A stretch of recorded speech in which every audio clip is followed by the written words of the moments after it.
জসপ্রীত বুমরা না থাকায় চ্যাম্পিয়ন্স ট্রফিতে তিনি ভারতের ১ নম্বর ফাস্ট বোলার। দলকে জেতানোর ভার তাঁর ওপরই থাকবে।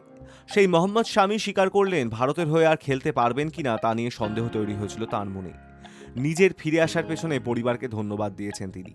বাংলাদেশের বিরুদ্ধে প্রথম ম্যাচ খেলতে নামার আগে আইসিসির ওয়েবসাইটে সাক্ষাৎকার দিয়েছেন শামি। সেখানে জানিয়েছেন ২০২৩ বিশ্বকাপের পর অস্ত্রোপচারের কারণে ১৪ মাস ক্রিকেট থেকে দূরে থাকা তার কাছে কতটা অসহনীয় ছিল।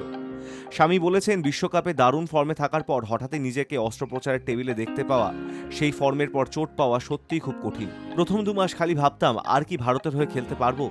যে চোট পেয়েছিলাম তাতে ১৪ মাসের বিরতি আপনাকে মানসিকভাবে ভেঙে দিতে পারে। ৩৪ বছরের বাংলার পেসার অবশ্য ফিরেছেন। ঘরোয়া ক্রিকেটে বাংলার হয়ে যে নিয়মিত খেলার পর ইংল্যান্ড সিরিজে ২টি করে টি-২০ এবং একটি একদিনের ম্যাচ খেলেছেন। তবে এখনও সেই ১৪ মাসের কথা স্বামীর মাথায় গেঁথে রয়েছে। স্বামীর কথায় চিকিৎসককে প্রথমেই প্রশ্ন করেছিলাম, আর কতদিনের মধ্যে মাঠে ফিরতে পারবো। উনি বলেছিলেন, আগে আমাকে চলাফেরা করতে হবে, তারপর জগিং এবং দৌড়, তারপরেই আমি ভাবতে পারবো ক্রিকেট খেলতে পারবো কিনা। আন্তর্জাতিক ক্রিকেট নিয়ে ভাবা তো তখন দূরের ব্যাপার। সক্রিয় ক্রীড়াবিদ থেকে ক্রাচ নিয়ে হাঁটার পর্ব কতটা কঠিন ছিল সে সম্পর্কে স্বামী বলেন, আমি ভাবতাম কবে মাটিতে পা রেখে হাঁটতে পারবো। মাঠে দৌড়াতে থাকা একজন ক্রীড়াবিদের পক্ষে ক্রাচ নিয়ে হাঁটা বেশ কষ্টের। অনেক ভাবনা মাথায় আসতো তখন, ক্রিকেট খেলতে পারবো কিনা, হাঁটতে পারবো কিনা, এই সব।